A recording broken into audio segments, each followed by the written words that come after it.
Sepedi se re ngwana wo a sa lleng o hwela thareng, pitšaše ya kgaba-kgaba ka gare ga yona re inolla lenanego la tharolo ya mathata leo le tlago wena la bobedi le la bone go tloga ka ire ya senyane manthapama gomme re go swaretšitše. Nna ka leina ke Mashilo Kola ke tswa ke le Seabe ko terateng. Nna ke nna Eni Selepane ke tlha ke le Seabe.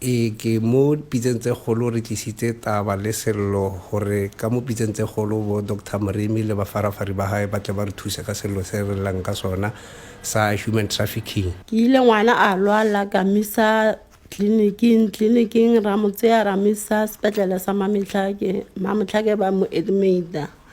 Ha ba fetsa doctor ya mo checka mo checka ba mfa diaparo tsa ngwana. After diaparo tsa ngwana ba nra ba re ke ya hae ka ya hae.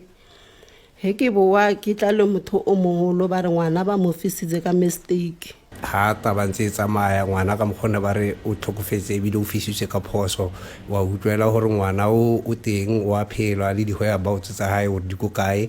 Re ile ra dira dipatlisiso tse e leng gore di feditse di re isa ko sepetlele re ngwale memorandum of demands go yo batla dikarabo ka le go ikarabelwa ka tabe e leng kgatlhanong le bona.